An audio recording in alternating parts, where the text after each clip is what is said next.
წვიმს და შავად შენი სულანთები წვიმს და წვიმა მე რა დიდი მადლობა სტუმრობისთვის იმიტომ რომ არა იმიტომ რომ მე ვიცი რომ შენ მედია საშუალებებს გაურბი ხარ არ გაურბი ვარ აღარ მაინტერესებს უბრალოდ და შენ რო აქ არ იყმარ არ ვიქნებოდი არც დიდი მადლობა ამისთვის იმიტომ რომ შენ გულში ხარ ყოველთვის და ეს მე მგონი აი ეს წლები შენი სიმღერაში ხარ წლები გავიდა წლები გავიდა მოწყალოდ გავიდა წლები რა ვქნათ არა ვერაფერს ვერ ვიზამთ მაგრამ ჩვენ რამდენი რამე გვაქვს მოსაგონარი სევდიანი მხიარული ნუ აი უამრავი ამას არც ერთი გადაცემა არ ეყოფა არც ორი და ციკლი უნდა დავარსოთ მოგონებების ჩვენი მე მაშინ არ იცის რომ გარდა იმისა რომ ჯგუფელები ვართ და მე თეატრში ერთად ამიჯობ ჩვენ კლასელები ვართ ქიმიის გამოცდებს ერთად ვაბარებდით ნანამ უფრო მეტი იცოდა და მე ვიპარავდი მისგან კარნახობდი სხვათა შორის და რაღაცა მეც ვიცოდი ახლა რაღაცა საგნებში მეც კი როგორ არა შენ მე ისტორიას კარნახობდი მე გმახსოვს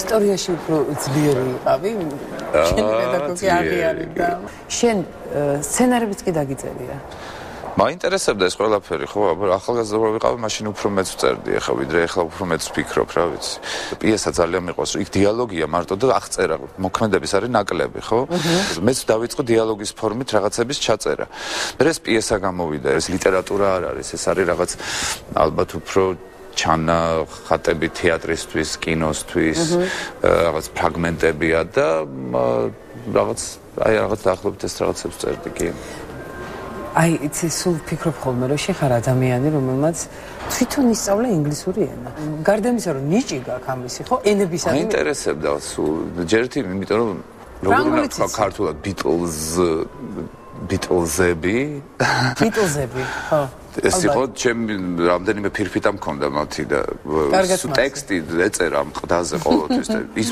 იმდენად ეს მუსიკა იმდენად მნიშვნელოვანი იყო ჩემთვის რაღაც ყოველდღიურობაში და ჩვენ მაშინ ვცვლიდით ამ დისკებს იყო ერთი ამბავი არ არსებობდა ეს დიგიტალური არაფერი დაუნლოუდი და ესეთი რამეები ჩამოქაჩე არ იყო იქ ეს დისკები და ვიღაცამ დამიკარგა მე გატყდა იქ ვიღაცამ წამართვა ამ დისკები ცოლი მოიყვანა ვიღაცამ იმიტომ რომ გოგო ისეთი შთაბეჭდილების ქვეშ დარჩა რომ ამბის აქვს ეს ბიტლების დისკი რო ცოლად გაყვა მას და ასე ვთქვათ ბედნიერი რაღაცა ჩემი დისკია მაგრამ დღეს თუ აქვს ვინმეს დამიბრუნეთ თუ შეიძლება ხო და ამ დისკებში და ამ მუსიკამ მიმიყვანა იქამდე რომ მაინტერესებდა რა ზმღერიანა რა არის ამ ტექსტი რა არის და დედაც ჩემს თხოვე რომ ინგლისურის მასწავლებელი მოეყვანა და მომიყვანა ქალბატონი ნუნუ ტორონჯაძე ჩემთან დადიოდა სახლში კვირაში ორჯერ და ძირითადი საფუძველი იმან მომცა რა თქმა უნდა და დანარჩენი მე თვითონ რაღაცა მე უკვე იმან ისის დამეხმარა 15 წლის ასაკში რუსთაველის თეატრთან ერთად ლონდონში მოვხვდი. უცებ ინგლისში ყოფნის დროს მივხვდი რომ 15 წლისა ვარ და მე ვთარგმნიდი და უშოთ რაღაცებს ვეხმარებოდი კარლოს საკანდელიძეს, კახი კავსაძეს, რაღაცებს მე რა მოდი აქ, მე რა მოდი ასე ამან უფრო მეტი სტიმული მომცა რა თქმა უნდა და მე რო იქიდან რო დავბრუნდი უკვე წიგნების კითხვა დავიწყე, უკვე რაღაცების წერა დავიწყე და ასე შემდეგ და ენა ასე ვთქვათ ვისწავლე მე კომუნიკაციაში გამომადგა რა თქმა უნდა, იმიტომ რომ დღემდე ინგლისური ჩემი ყოველდღიური ენაა თუ ნაკლები არა. კარგად ფლობა მე თავისუფლად. იცი რა თამაშიც მიწევს ხოლმე და ვერ იხარ. უცხო ენაზე თამაში. ხო რაღაცნაირად მაინც სხვა აპარატია და ეს მეტყველების ის რამდენად მაგალითად გერმანულზე ძალიან გამიჭირდა პირველი წლები, იმიტომ რომ აბსოლუტურად არ ჯდება. როგორც კი ემოციური ხდები რაღაც სცენაში, ხო? ეს პირი არ გემორჩილება, თითქოს არ ჯდება ეს სიტყვები, ეს რაღაც რაღაცები და ძალიან რთული იყო რომ შენი ფიზიკა და შენი ფიზიკური მდგომარეობა და უშუალოდ ემოციური რომ იყოს ეს ყველაფერი ბუნებრივი თან იყოს რაღაცა არ იყოს ის რომ რაღაცა წვალობს რომ რაღაც თქვას ხო ეს ამაზე დამჭირდა ძალიან დიდი ტრეინინგი და პრინციპში ამ ტრეინინგმა უფრო მეტი სითამამე და თავისუფლება მომცა რომ უკვე ადრე თუ რაღაცა დღეები მჭირდებოდა რომ ამ ტექსტთან და უშუალოდ გაუმკლავდე ამ ტექსტს ეხა ერთი შეხედვით შემიძლია უკვე თუმცა გერმანული გრამატიკა არასდროს არ მისწავლია მე უკუღმა მივედი გერმანულ ენასთან ჯერ თამაშობდი გერმანულად დაზეპირებულად ასე ვთქვათ ან მომზადებულად ვიღაცის მიერ და მე უკვე შინაარსი და ასე ვთქვათ ენა თვითონ ვისწავლე წლების შემდეგ ასე რომ მექანიკურად ხანდახან როცა ესე ვლაპარაკობ გერმანულად შეცდომებსაც ვუშვებ ხოლმე მაგრამ როცა უკვე თამაშობ იქ უკვე არა გაქვს იმის უფლება რომ იქ რაღაც არტიკლი მოაკლო ან ნახევარი სიტყვა თქვა და ნახევარი არ დაამთავრა ხო ხანდახან ვფიქრობ რასაჟელი რატო არ შეიძლება ქართულად ვითამაშოთ ეს ყველაფერი და რაღაცა და მეორე მხრივ არის ძალიან საინტერესო. პირველ რიგში როგორც ადამიანი რაღაც იცვლება შენთვის და როგორც მსახიობი და როგორც პროფესიონალი ეს უფრო ხვეწავს მე მგონი. ის გამოთქვა გამახსენდა რამდენი ენაც იცი იმდენი კაცი ხარ. ზუსტად ეს იგი მე ვარ ერთი ხუთნი ვარ. ვიცი, მაგრამ ფრანგული აი მან ეხლა ფრანგულად რაც მითამაშია. მე ნანახი მაქვს ის მონოლოგი რომელიც შენ ფრანგულ ენაზე ჩაწერე, ის მასალა. ერიკ რომერს რო გაუგზავნე კასტინგის. ნანახი მაქვს, სხვათა შორის. ის ვისწავლე როგორც მუსიკალური ნაწარმოები. ფრანგულს დავდიოდი თბილისში როცა ცხოვრობდი და მაინტერესებდა უბრალოდ რაღაც პრაქტიკა არ მაქვს. არასდროს არ მეცხოვრია საფრანგეთში და რაღაც ორი როლი მაქვს ნათამაშები ისიც რაღაცა ისეთი ფრანგულით როგორც მე შემეძლო ის იმ როლებს მოუხდა ზუსტად ის. ბოლო-ბოლო მე ყველაფერს ვსწავლობ ამ ენებს რაც შეეხება როგორც მუსიკალურ ნაწარმოებს. და რაღაცა ის სმენი თვითვისებ ამას ვიდრე დაუშვათ იმ დიდი ჯახირი არ მჭირდება აი ესე რომ ვთქვა. სცენარი წერდი, აი მუსიკა გაინტერესებს მღერი რამოდენიმე სიმღერაც გვაქვს აი ეს. ყველა მღერის გავს საქართველოს. არ არის ესე. მსახიობი ხარ, რა თქმა უნდა, ეს შენ რაღაცის ნაწილია. აი მაგალითად იგივე საფრანგეთში რა ყველა მსახიობი ფრანგი მღერის. ხმა აქ არა აქ ტონალობაში ვერ არტყამს, არ აქვს მნიშვნელობა, იმიტომ იქ რაღაცა ძალიან ინტიმურია ეს სიმღერა. აი ზუსტად ის რო დაუშვათ ის მღერის, იმიტომ უსმენს ის მსმენელი იმას. და არ უსმენს დაუშვათ მარაია კერის, იმიტომ რომ ის უკეთესად მღერის, უკეთესი ხმა აქვს, ის ძაბავს და ის დაუშვათ ის ჯეინ ბირკინის ან იზაბელ აჯანის რაღაც სიმღერები, რომელიც გონია რომ ხმა არ ეყოფა და ის იმდენად ინტიმური და კარგია და მსახიობები რა სხვანაირად ასრულებენ. თავიდან შიში მქონდა, როცა წერდით აი დავუშვათ ლილიკო ნემსაძემ რაღაც სიმღერა მაჩუკა დაწერა, მე ნატო მეტონიძემ დამპატიჟა დუეტის ჩასაწერად. ძალიან მიხაროდა ეს, იმიტომ რომ ბავშვობიდან სულ მინდა და ბავშვობაში ძალიან ავად ვიყავ ერთი პერიოდი და მაღაზიის სიცხე მქონდა 40. და ეს ისეთი მდგომარეობა 40 სიცხე რო გაქვს, სულ დელირიუმზე ხარ. რაღაცა მოჩვენებებიც გაქვს, მაგრამ უკვე ჩემთვის იყო ჩვეულებრივი მდგომარეობა, იმიტომ რომ არც ბიცილინდა არაფერი არ შველი და ამას რაღაც მწვავე მოკარდიტი მქონდა სახსრები, რაღაცა მოკლედ მახსოვს ჩემ თავს უმღეროდი ხოლმე.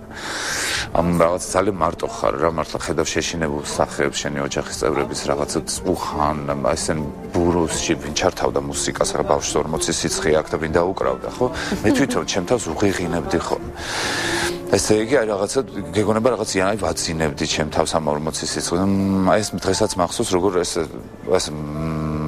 შინაგანად როგორ რაღაცებს უმღეროდი ჩემ თავს უმღეროდი და ეს რა შვება იცი რაღაც პერიოდში ხანდახარ უმღერი ვარ იშვიათად მარტო დაუშვათ ჩემთვის და მან თავისუფლებს აი თითქოს ამას მიხსნის რაღაცას და რაღაცა სხვასთან მაკავშირებს აი ეს ვიბრაცია ეს ხმის აქედან რაც მოდის ეს თავში რომ გადის ახლა ვერ გიხსნი კარგად მაგრამ რაღაცა არის ამაში ძალიან მეტაფიზიკური ჩემთვის სიმღერაში საერთოდ და ახლა მე კარგად ვიმღერებ თუ ცუდად ჩემთვის აღარ აქვს მნიშვნელობა ამას უკვე თავარი თუ ვინმე მომღერებს ბედნიერი ვიქნები მე მომწონს რა შენში რომ არ ჩერდები ერთ ადგილას ისიც გაინტერესებს და რა თავარი ყველაფერი კომპლიმენტს აგიკეთებ მაგრამ ხელგეწიფება ასე ვთქვათ მე ახლა მსახიობი რო არ იყოს მე თვითონ მოუგონებდი ჩემს მაგრამ მსახიობ დამოკიდებული ადამიანი ყოველთვის ვიღაც უნდა მეუკაკუნო როცა გინდა რაღაც შეცვალო შენთვის ხო მაგალითად შენ დამეხმარე ძალიან ეს მინდა რომ ამის ამდენ წლის მერე კიდე ერთხელ მადლობა გითხრა დამეხმარე იმაში რომ ვენეციელ ვაჭარში მე ვითამაშე და უშუალოდ და შენ მიხვდი რომ იმ წუთას იმ პერიოდში ჩემს ყველაზე მნიშვნელოვანი იყო სცენაზე დავდგე ისე შენ და ჭოლამ ხო ერთ წამში გადაწყდა ეს ბედნიერება მაჩუქეთ და უშუალოდ სცენაზე ვიდექით თამაშობდი თქვენს გვერდით და რაღაცა კარგი იყო ეს იყო ძალიან კარგი იყო მე მინდა რომ კიდე გამეორდეს ეს ძალიან ეს მე მგონი რომ არ დამთავრებულა ხო ვენეციელს შეიძლება აღარ ვითამაშოთ მაგრამ მე მგონი რაღაც სხვას გავაკეთებთ აუცილებლად იმიტომ რომ მეც კინოში გადაღება მიყვარდა ყოველთვის კინო მიყვარს მაგრამ რაღაცა სხვა რაღაცებიც მინდა რომ არ გაჩერდეს ახლა ძნელია როცა ფიზიკურად აქ არ ცხოვრობ რაღაცა ყველას ეხა ის ჩამოიყვანე რაღაცა და ყველა აღარ ფიქრობს ადამიანი იმაზე მოდი მე რავს დაუძახოთ იქნები მან გააკეთოს ეს ხომ და სირთულეა ეხა იმათვის ბილეთები იქ რაღაცა დაგეგმა შენ გადაღებებს უნდა გაუსწორდეს იქ ეს შენ ესეთი გრაფიკი გაქვს ისა რა ვიცი რთულია მაგრამ შეუძლებელი არ არის მასინად ისიც მითხარი რომ სპექტაკლის დადგმაზე ფიქრობ სულ ფიქრობ სპექტაკლის დადგმაზე მე უბრალოდ ერთადერთი ის არის რომ მე ზარმაცი არ ვარ მე ვარ ქაოტური ადამიანი და რადგანაც მუშაობ და როგორც მსახიობი თუ გადაღება მაქვს მე არაფერს არ მცალია მაშინ არც გონებრივად არც შინაგანად და ამით ვარ მთლიანად დაკავებული მე ვფიქრობ აი ხა დავიწყებდი რაღაც მე არ გაქვს იმდენი დრო გაქვს მარტო ერთი თვე მე გინდა ისეთ ადამიანებთან ერთად იმუშაო ვინც თორედ ისე აქ დავდგამდი სპექტაკლს და არა დაუშვათ სადღაც ბერლინში ან ლონდონში. ვათამაშებდი? სხვა გამოსავალი არ გექნებოდა მე მგონი, იმიტომ რომ ახლა სანამ ვინმეს რამეს აუხსნი, შენ უკვე მიხვდები ყველაფერს ისედაც და ეგ უფრო საინტერესოა, იმიტომ რომ ჩვენ რაც გვაკავშირებს, ჩვენი წარსული, ის რასაც ერქვა მცირე სცენა, მცირე დარბაზი, ის იყო უნიკალური დრო, არ მცხვენია ამის თქმა. ასეთი წარმატება მე ცხოვრებაში მეორედ არ მინახავს, არც ოსკარი, არც არაფერი ამას არ შეედრება, როცა ხალხი მოდის, იღებს ბილეთს ყოველ დღეს შენ სპექტაკლზე, რომ უბრალოდ გნახოს დღეს როგორ თამაშო. იმ პერიოდის დამთავრებით ჩვენი 10 წელი გავძელით, მარტო ჩვენი თეატრალური ის კი არ დამთავრდა წარმატება, ქვეყანა აქ დაინგრა, ომი დაიწყო, რაღაც ეს იყო დიდი ეპოქის დიდი გრძელი ეპოქის დასასრული. ჩვენ აი ბოლო 10 წელი სანამ სამოქალაქო ომიდან გრევა და ცეცხლი და ხანძარი, რაც შენ არ ჭირდება ამის გახსენება, იმიტომ რომ შენ ყველაფერი ძალიან კარგად იცი, შენ კანზე შენი ბედიც ფაქტიურად შეცვალა, ხო? ჩვენი ყველას ბედი შეცვალა მომმა მაშინ. და ჩვენ უცებ ეს მცირე დარბაზი აი ამ ხელა წარმატების, მაგრამ ატაცებული ჰაერში, ამ წარმატების ტალღებზე, ხო? პირდაპირ გადავედით სიბნელეში, უშუქობაში, უწყლობაში და რა მაყურებელი და რა თეატრი, ეს ყველაფერი რაღაცა თითქოს ასე შეწყდა რაღაცა ხმაურიანი არსებობა ჩვენი, ხო? და დღესაც ხალხს როცა ხვდები ან ქუჩაში ვიღაც გამოგაყოლებს, ისე ჩვენზე ოდნავ პატარები რამდენიმე წლით, რომელიც მართლა გაიზარდნენ იმ სპექტაკლებზე. მართლა თვალები მიცრემლიანდება ხოლმე, იმიტომ რომ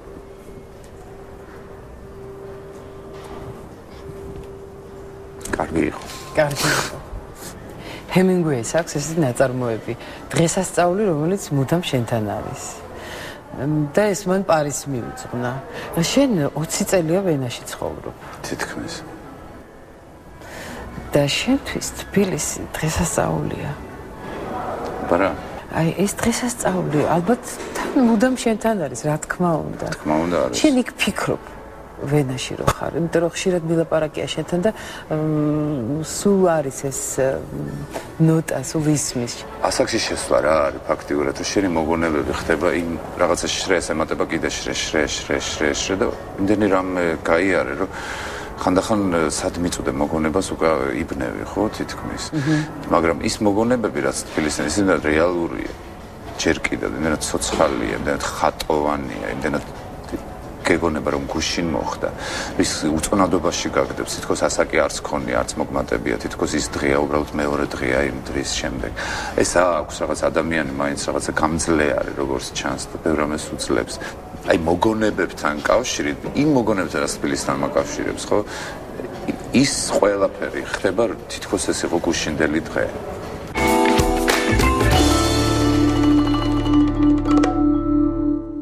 25 წელი შეუსრულდა შარშან მონანიებას.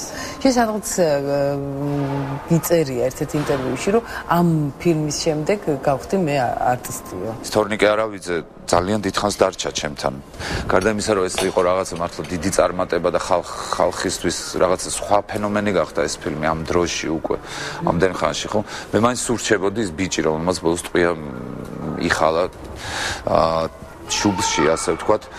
და ის რეაქცია, რაც ამ ფილმზე ხალხს ჰქონდა, მთელ საბჭოთა კავშირში და ალბათ მსოფლიოშიც მაშინდელი ამ ქვეყნისთვის მით უმეტეს იყო უდიდესი მნიშვნელობის და უდიდესი დატვირთვის. ამ ფილმის შემდეგ დაიწყო პერესტროიკა, ამ ფილმის შემდეგ დაიწყო ძალიან ბევრი პროცესი, რამაც დაანგრია ფაქტიურად ის სისტემა, რომელიც ჩვენ ცხოვრობდით და მაშინ ვიყავით 17, 18, 19 წლის ესე.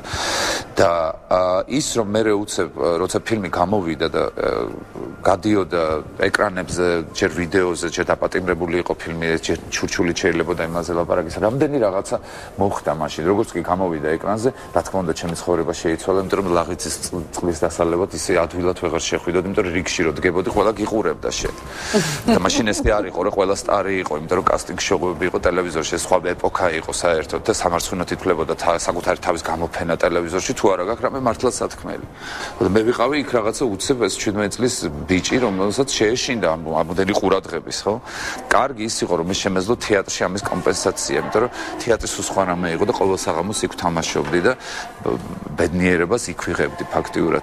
მე რა, შენ უკვე მეორედ გამართე ესეთი ორჯერ გამართე საღამო ჰაშიშით თრალი დეკადენტები. პირველ რიგში ვიტყვი იმას, რომ ჰაშიშით თრალი დეკადენტები ეს არის ციკლი საღამოების, რომელიც ლაშა ბაქრაძესთან მისი თავოსნობით დაიბადა ეს იდეა, ჩვენ ხშირად ხვდებოდით ერთმანეთს ბერლინში, ვენაში, როცა ის დასავლეთში იყო, აქაც თბილისში. ეს საშიშრვალი დეკადენტებიც ზუსტად ეს სათაურია, რომელიც ლაშამ იპოვა არქივში ერთ-ერთ ძველ ფოტოზე, სადაც ტიციან ტაბიძე და ვალერიან გაფრისაშვილი რაღაც ყვავილებით დგანან. ამ ფოტოს უკანა მხარეს აწერია ფანქრით საშიშრვალი დეკადენტები. მე თუ არ ვწდები, ალიო მირცხულავამ მიაწერა, როგორც ლაშა ამბობს, წლების შემდეგ. ამ მინაწერში არის როგორც ირონია, არ არის ბრალდება. ის რომ სიტყვა ჰაშიშია მაშინ ყველაფერში ნახსენები, ესეც რაღაცნაირად მოგვეწონა, იმიტომ რომ მოგვეჩვენ რაღაც ხულიგნური მაინც არის ამაში. და ვინ არიან ბოლოს ეს ჰაშიშით თვალი დეკადენტები არიან ჩვენი უთვალსაჩინოესი მწერლები, რომელსაც ამხელა განძი დაგვიტოვათ, რომელსაც ჩვენ ენაზე, აზროვნებაზე, კულტურაზე, თეატრზე, ყველაფერზე გავლენა მოახდინეს, რომელსაც საქართველოს ევროპასთან ახლოს მიიყვანეს ფაქტიურად ენით, ისინი რასაც თარგმნდნენ, როგორც წერდნენ, რა სიმბოლოებსაც ხმარობდნენ, ის ქართულისთვის უცხო იყო. ამისთვის დაისაჯენ თავიანთ სიცოცხლე შესწირეს ამ ყველაფერს. მე ხა ხმამაღლად ნათქვამი გამოვიდა, მაგრამ როგორც ტაძარში უნდა ჟღერდეს ლოცვა, ისე უნდა ჟღერდეს მათი ნაწერები.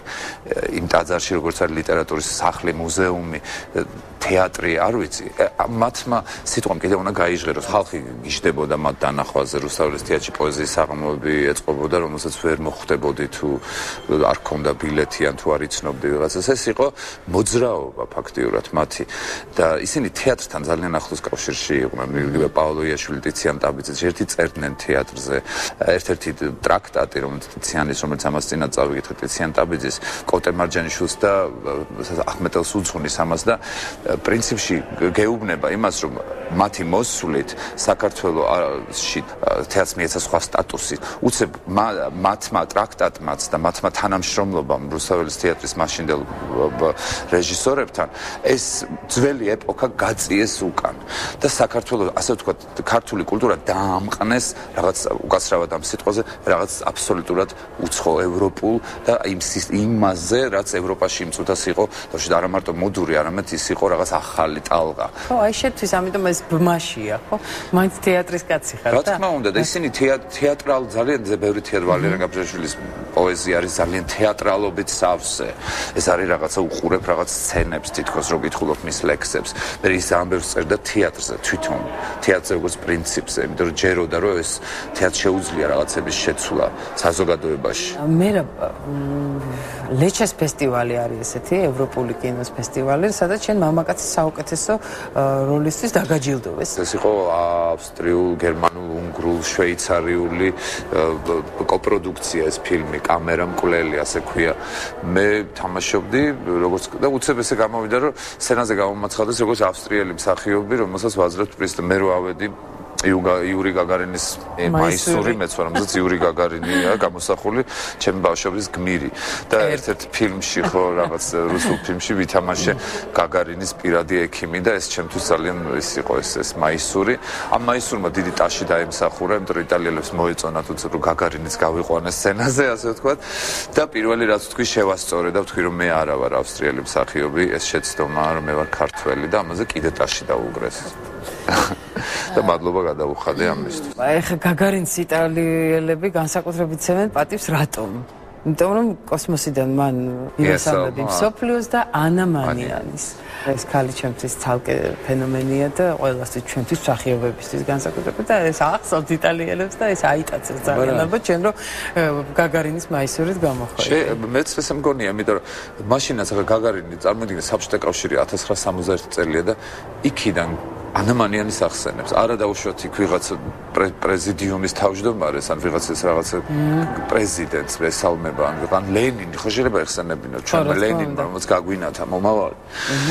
ან რაღაც ესეთი ჭყალებში ბუნებრივი მომავალი გაგვინათა ისა. ხო და უცებ ანამანიანი. ესე იგი როგორი ადამიანი იყო, როგორი საინტერესო ადამიანი იყო. სხვა დაავალეს რომ ეს თქვია. თავისი თქვა. რა თქმა უნდა არ დაავალეს. პირიქით მე მგონი რომ უბრალოდ ვერსად ვერ წაიღეს ეს მის ყოველთვის იყავი შენ ჩემთვის მაგალითი პროფესიონალიზმის, არტისტობის, ადამიანობის და ასე შემდეგ და ხულიგნობის. და თან ხარ განებივრებული ხარ, ხო? აი, და საქართველოში, ევროპაში ეს ძალიან რთულია, იქ დაიწყო ნულიდან ყველაფერი. არ ვიცი, ვერ გეტყვი. რაღაც ახალგაზრდული იმის ბრალიც არის, ხა მაგალითად ვერ ჩავალაგებ ჩემოდანს და ვერ წავალ. მაგრამ მაშინ რაღაცა გაძლევს. რაღაცა შენ თავის რაღაცა გჯერა რა, ქვეცნობიერად გჯერა და გაინტერესებს, ბოლო-ბოლო ფიქრობ, რა უნდა მოხდეს. აი, რა უნდა მოხდეს. просто არ ვითამაშებ რუსთაველში, ვითამაშებ სხვაგან. არა, ვერა. რა ვიცი, თუ ვერა დავბრუნდები, რა მოხდა დავაკაკუნებ და გეტყვი, თუ კაცრავად შეიძლება დავბრუნდე. განებივრებაში გეთანხმები, მე არ ძალიან პატარა ვიყავი და შეუძლებლად პირონ სასახლეში დავდიოდი ჩუმად საბავშვო თეატრში, იმიტომ რომ სახლში არ მქონდა ამის უფლება. და ვიღაც მოვიდა და თქვა, ბავშვებს ეძებენ, რუსთაველის თეატრში სპექტაკლისთვისო და მოვედი რუსთაველში ამ კასტინგზე, შეუძლებლად ვიტყვე, მუბლაყუნდით მე და მამოკა ციკლაური, ორივე.